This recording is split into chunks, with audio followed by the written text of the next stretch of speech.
You are looking live at Launch Pad 6 at Site 31 at the Baikonur Cosmodrome in Kazakhstan, where it is just past 5 a.m. on Friday morning in the frigid pre-dawn hours. In your view, a Soyuz 2.1A rocket, fully fueled, ready to lift off 24 minutes from now to send the Soyuz MS-23 spacecraft without a crew on board on a 2-day journey to link up to the International Space Station. Soyuz MS-23 is the replacement vehicle for the Soyuz spacecraft that was damaged last December, losing its cooling capability, rendering it available only for emergency purposes. Good evening, everyone, from Mission Control in Houston and the International Space Station Flight Control Room here at the Johnson Space Center, where the Orbit 3 team of flight controllers is on duty, led by Flight Director Brandon Lloyd, working with their counterparts at Mission Control outside Moscow, standing by for the launch of the new Soyuz spacecraft. This is the video of the coolant leak emanating from the radiator pipe on the Soyuz MS-22 spacecraft that occurred on the night of December 14th, most likely due to external forces, according to Roscosmos, as 2 Expedition 68 cosmonauts were preparing to begin a spacewalk. The MS-22 spacecraft is docked to the Rassvet module on the Earth-facing side of the International Space Station. Roscosmos engineers and officials working with the International Space Station Partnership determined that Soyuz MS-22 would only be used to return crew members to Earth in the event of an emergency evacuation of the station, with cosmonauts Sergei Prokopyev and Dmitry Petelin on board. They launched on this vehicle last September, along with their NASA crewmate Frank Rubio. In the event of an emergency, Rubio would be required to return to Earth aboard the SpaceX Crew Dragon Endurance, also docked to the International Outpost. Soyuz MS-23, the new Soyuz awaiting launch, will be the nominal ride home for Rubio, Prokopyev, and Petelin later this year.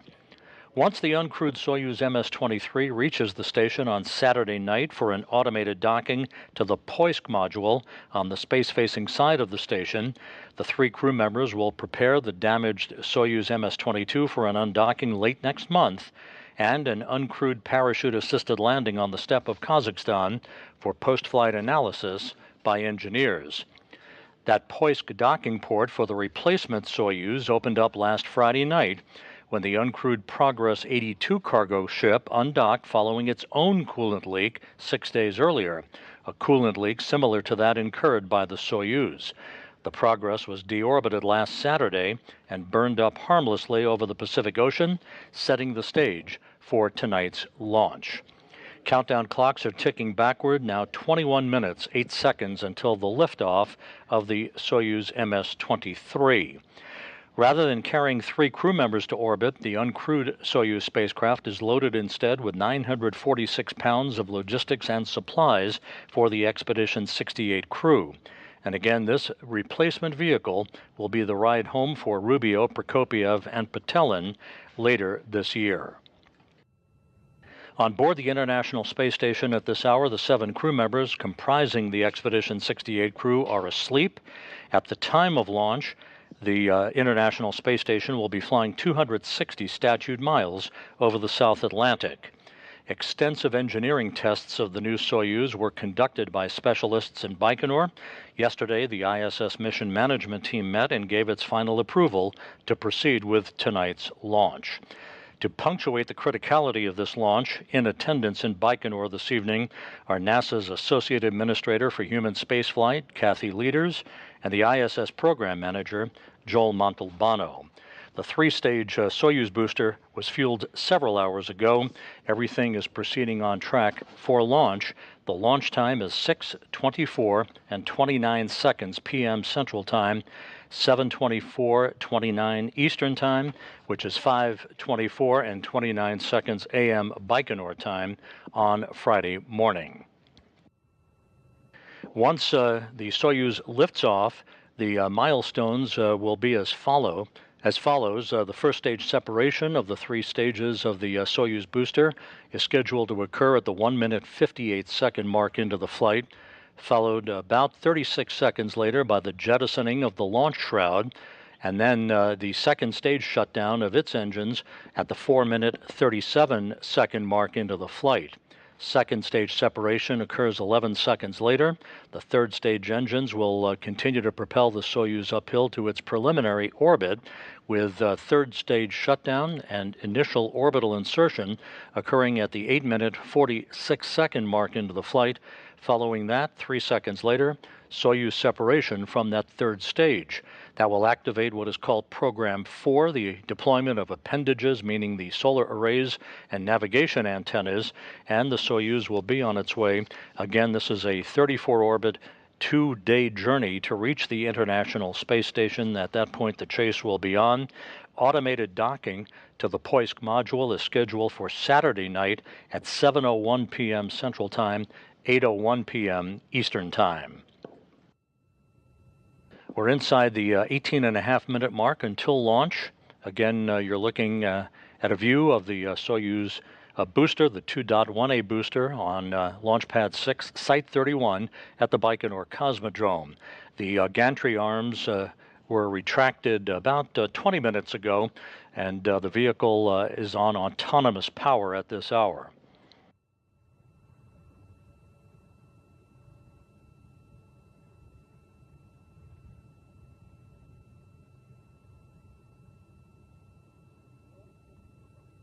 After careful preparations, the Soyuz was mated to the Soyuz booster. The Soyuz spacecraft itself was mated to the Soyuz booster earlier this week and rolled out to the launch pad, where technicians working in very frigid temperatures hooked up data lines and fuel lines to the rocket for final pre-launch testing.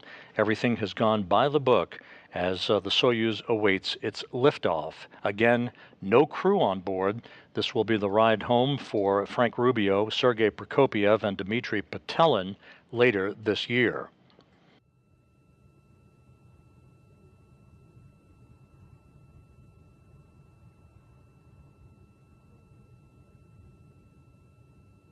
Some of the countdown milestones that will be coming up shortly.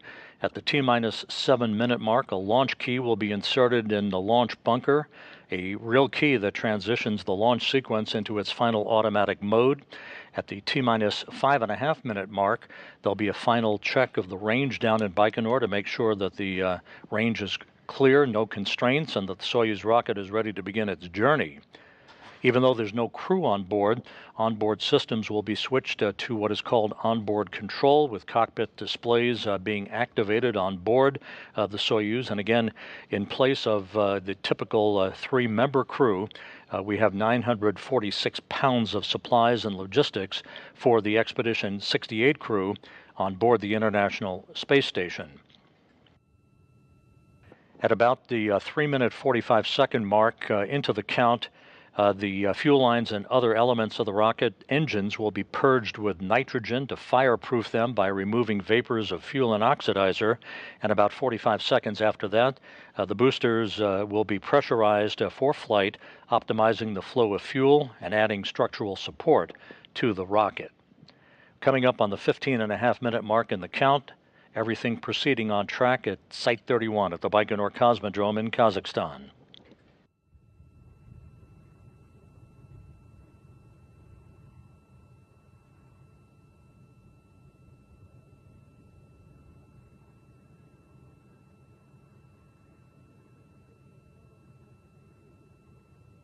It will be a busy time on board the International Space Station with tonight's launch, of course, and the automated docking of this replacement Soyuz vehicle to the station scheduled for Saturday night.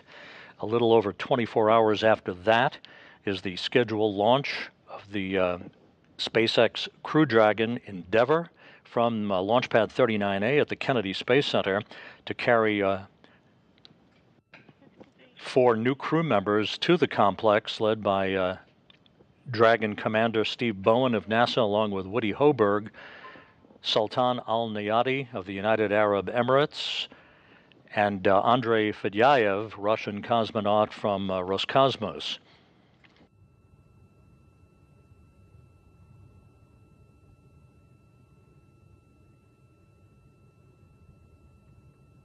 Temperatures in Baikonur right now, 25 degrees Fahrenheit, very light winds, and mostly clear skies for the beginning of the two-day trip by the Soyuz vehicle, an automated docking planned for the Soyuz to the Poisk module on the space-facing side of the complex.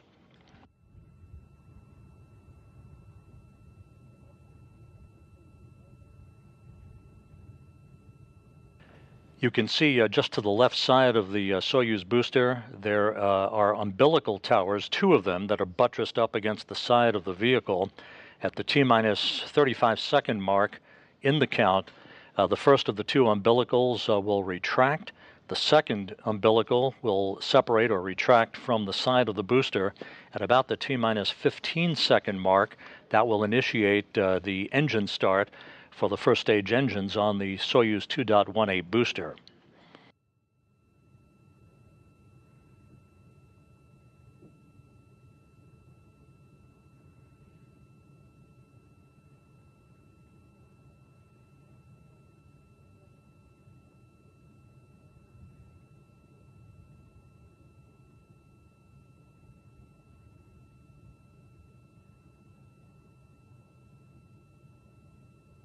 Inside 13 minutes until launch, everything continues to proceed in flawless fashion in the count. There is actually a 10-second launch window available for Soyuz launches, although the way the countdowns are typically structured, those launches occur right on the dot. And again, launch time this evening, 6:24 and 29 seconds p.m. Central Time.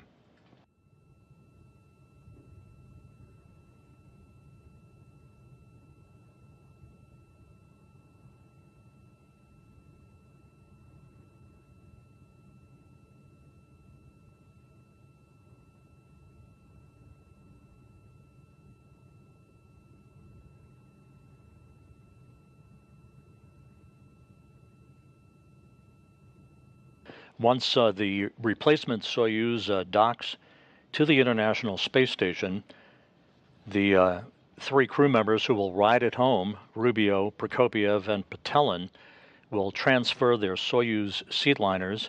Prokopiev and Patelin will move his Soyuz seatliner from the damaged Soyuz MS-22 over to the new Soyuz MS-23, and Frank Rubio, who temporarily moved his Soyuz seatliner over to the Crew Dragon Endurance, which is docked to the International Space Station, will similarly move his Soyuz seatliner over to the new Soyuz.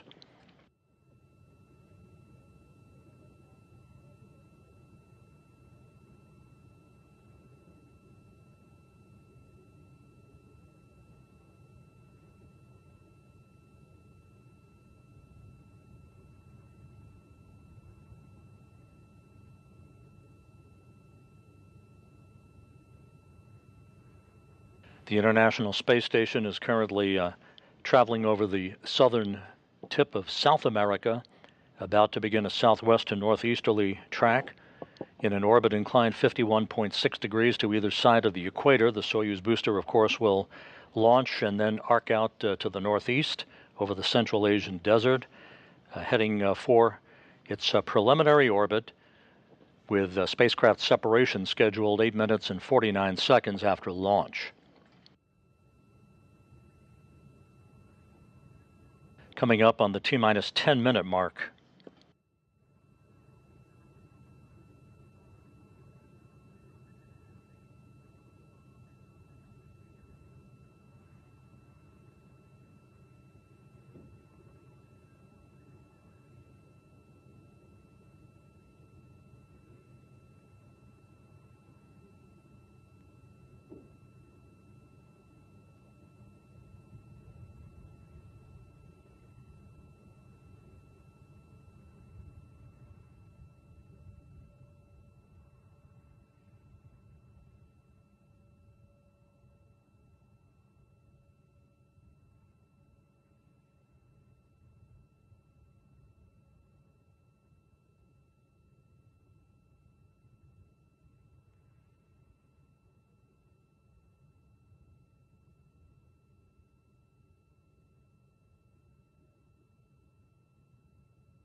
After the Soyuz vehicle reaches its preliminary orbit, there'll be a series of what are known as DV burns, delta velocity burns, of the Soyuz spacecraft's engine that will initially raise the orbit of the Soyuz vehicle to match that of the International Space Station, and to slowly, incrementally close the gap between itself and the station, setting up what is called the automated rendezvous sequence on Saturday, leading to the autonomous docking of this vehicle to the Poisk module.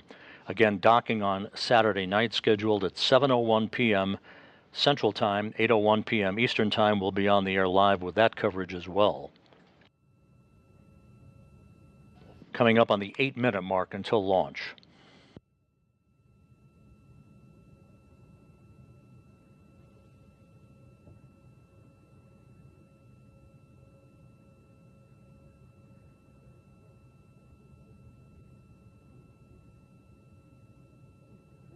T-minus 8 minutes and counting.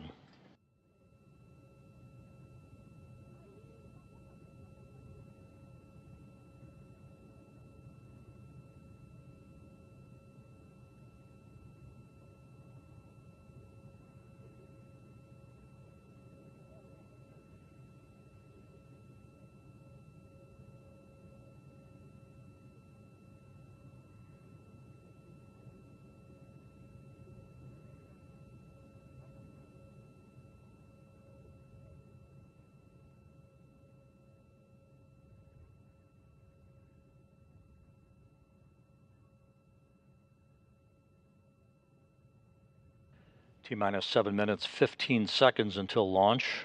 Coming up on the point where the launch key is inserted in the launch bunker, transitioning the launch sequencer into automatic mode.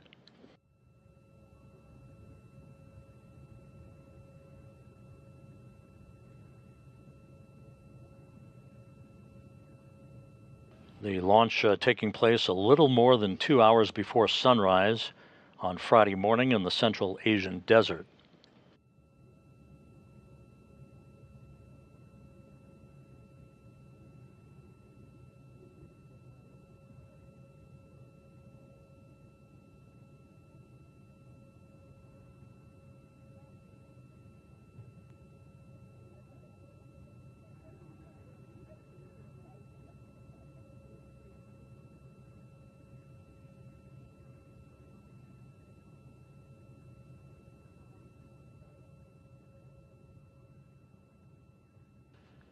And there's a view inside the descent module, the crew cabin of the Soyuz MS-23. Normally you would see 3 crew members strapped into those seats. And there's a zero-G indicator that will be the ride home for Prokopiev, Petelin, and Rubio later this year. The Soyuz, you can see right above the zero-G indicator, that is cargo, 946 pounds of cargo, replacing the presence of the crew members.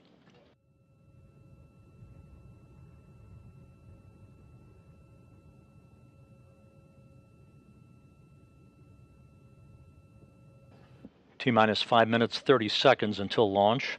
The range is clear at Baikonur.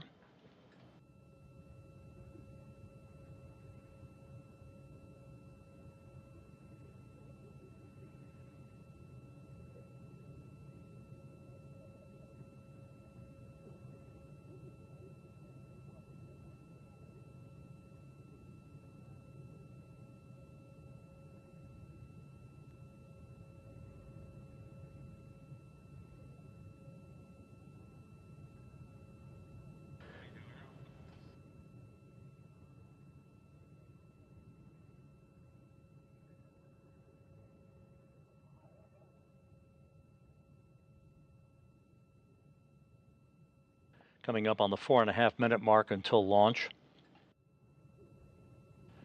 Onboard systems will be switched to what is called onboard control, and recorders are being activated.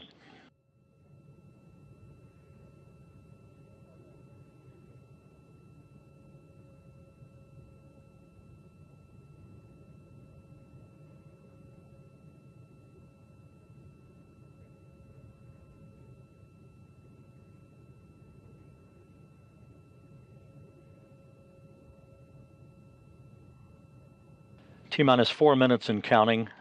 A very smooth countdown so far.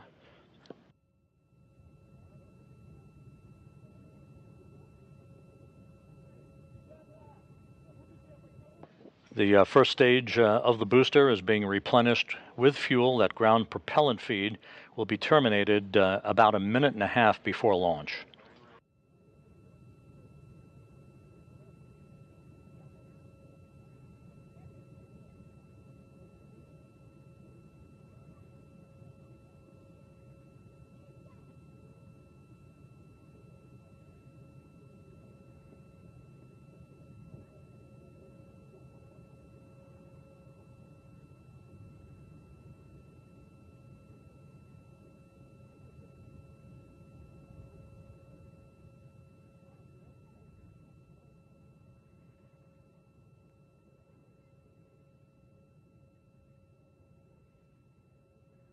T-minus 3 minutes and counting.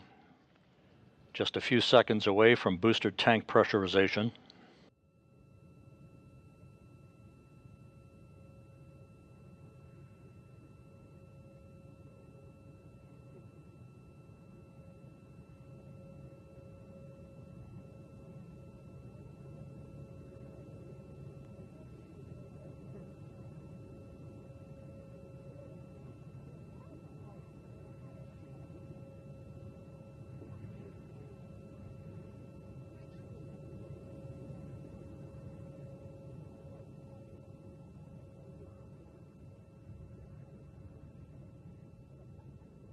And the tanks have now been pressurized.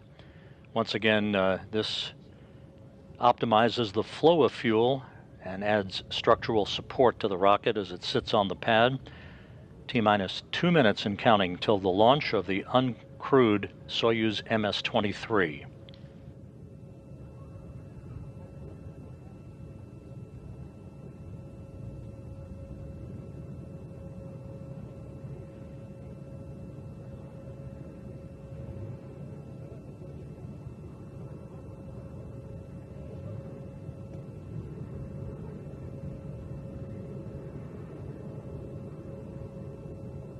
One minute, 30 seconds until launch. The ground propellant feed now being terminated.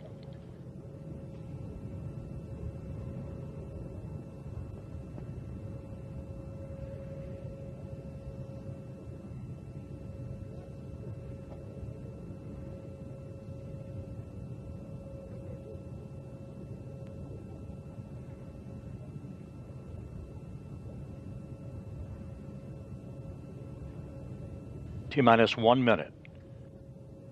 Auto sequence start initiated.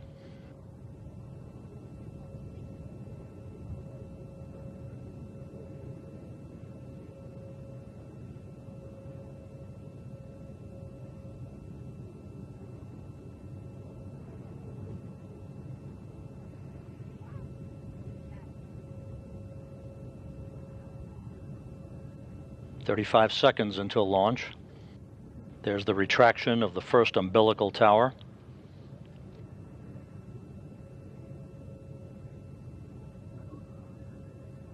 The second umbilical will retract in just a few seconds, initiating the engine sequence start.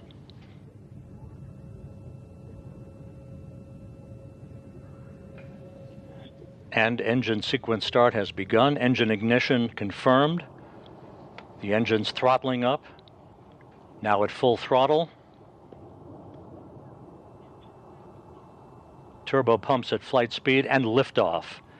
A new ride back to Earth for Rubio, Prokopiev, and Patelin takes aim on the International Space Station.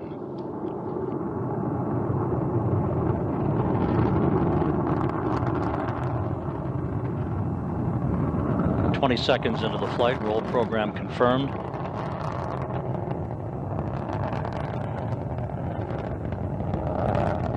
Engines reported to be operating normally from the blockhouse at Baikonur.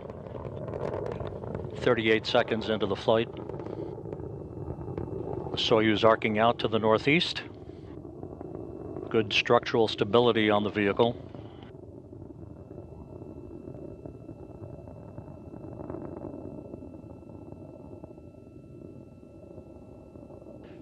Pressure in the tanks reported to be nominal. We're coming up on the 1-minute mark into the flight. Passing through maximum dynamic pressure.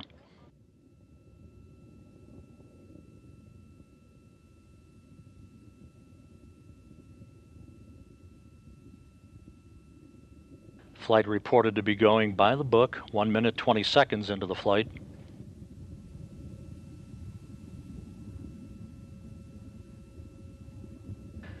All structural parameters are reported to be normal.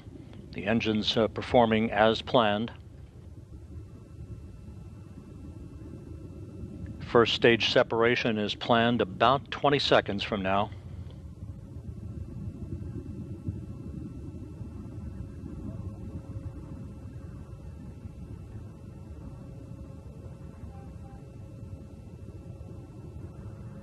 Standing by for first stage separation.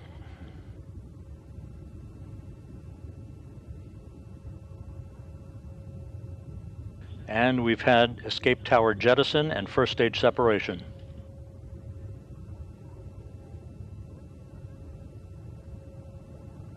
The Soyuz traveling 4,500 miles an hour, 29 miles in altitude, 29 miles downrange. Coming up on the 2.5-minute mark into the flight.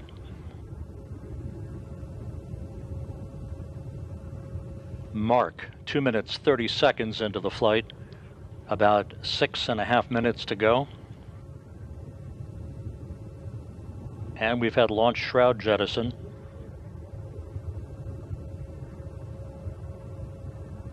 This view now from a television camera on the upper stage of the Soyuz booster.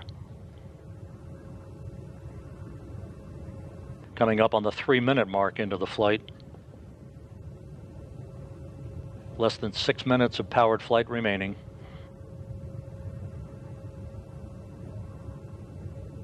The rocket reported to be stable. Good second stage performance.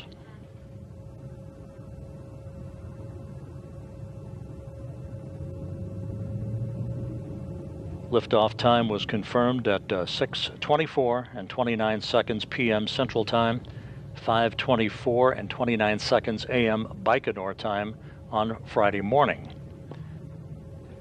3 minutes 40 seconds into the flight.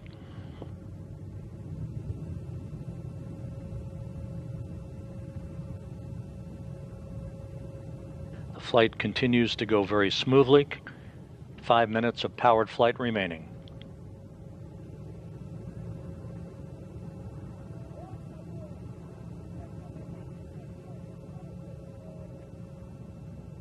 Four minutes into the flight, the Soyuz traveling 7,400 miles an hour, 81 miles in altitude, 190 miles downrange from the Baikonur Cosmodrome. Roll, pitch, and yaw reported to be normal.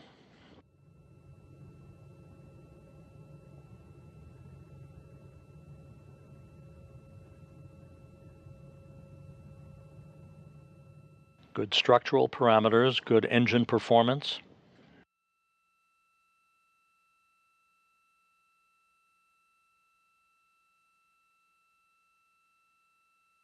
Coming up on second stage separation.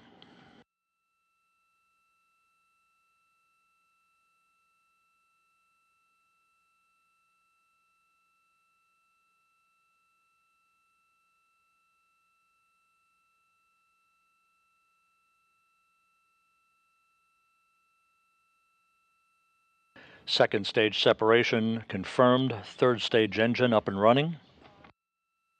5 minutes, 10 seconds into the flight. 3 minutes and 40 seconds of powered flight remaining.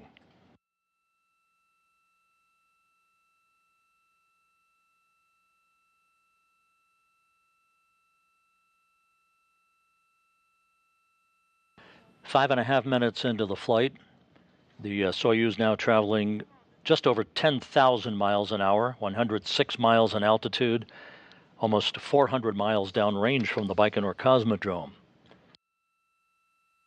3 minutes of powered flight remaining. All structural parameters continue to perform as planned, as is the third stage engine.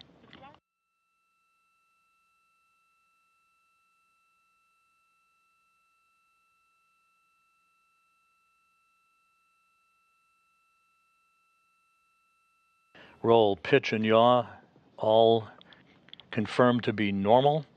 Good engine performance.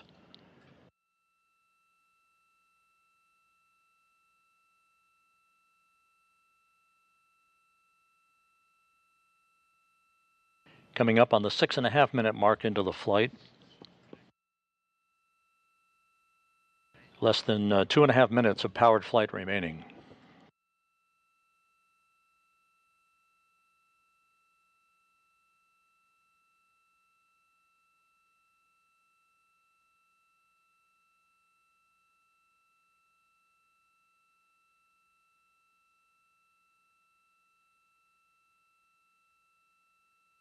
Coming up on 7 minutes into the flight. Mark 7 minutes. 1 minute, 48 seconds of powered flight remaining.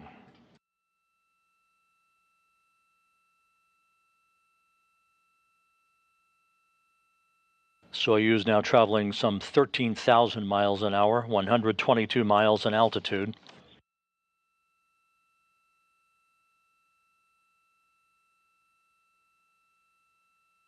The vehicle reported to be stable. All parameters are good. Engine performance is by the book.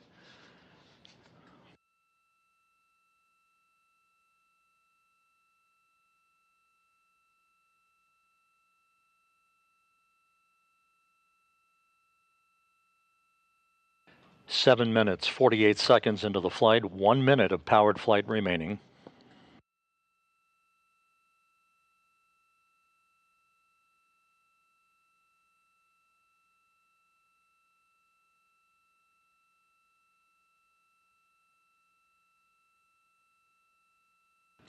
Eight minutes, 10 seconds into the flight. Once again, good engine performance, good structural stability on the spacecraft.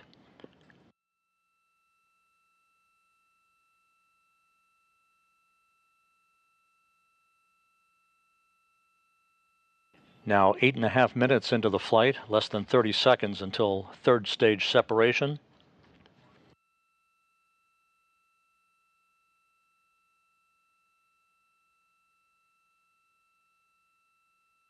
Standing by for third stage shutdown and spacecraft separation.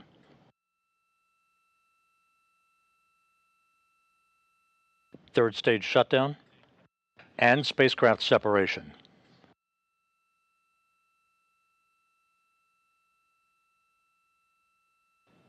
Onboard computers now will command the deployment of the appendages, the solar arrays, and you can see them begin to unfurl. Navigational antennas will be deployed as well.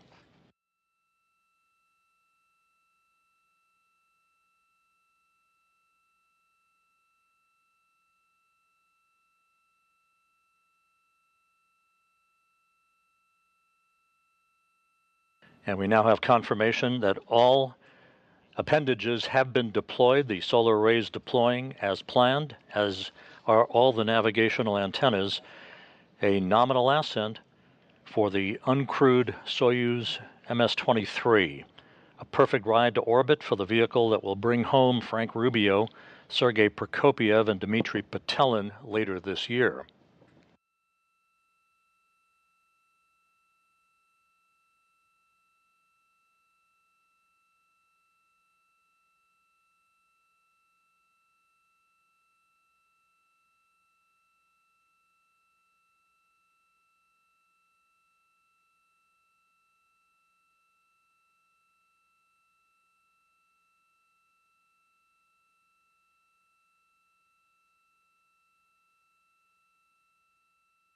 And there's our first view from the external crosshead engineering camera on the Soyuz MS-23. This camera will come into play with all the navigational antenna during the rendezvous, final approach, and docking, the automated docking that this spacecraft will conduct on Saturday night as it links up to the Poisk module on the space-facing side of the International Space Station.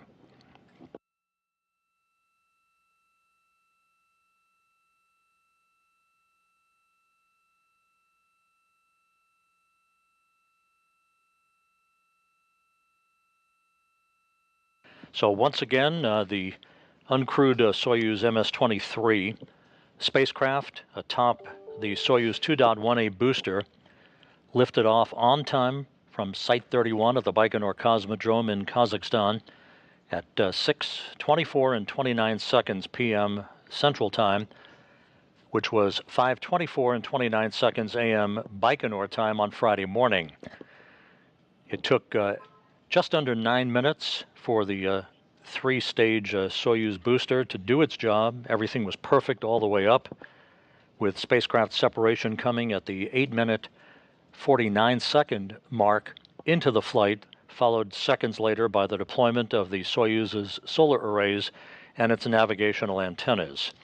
At this point, the Soyuz vehicle will conduct a series of DV, or delta velocity burns of its engine, to raise its orbit to match that of the International Space Station and to close the gap between itself and the outpost, setting up an automated approach and docking to the Poisk module of the International Space Station on Saturday night. So with that, we'll wrap up our coverage with a programming note. We'll be back on the air on Saturday night for rendezvous and docking of the Soyuz MS-23, with our coverage beginning at 6:15 p.m. Central Time, 7:15 p.m. Eastern Time. Docking is scheduled at 7:01 p.m. Central, 8:01 p.m. Eastern Time. We'll see you back here on Saturday night. In the meantime, that wraps up our coverage for this evening. A perfect launch for the MS-23, the new Soyuz, the replacement Soyuz, on its way to the International Space Station. This is Mission Control Houston.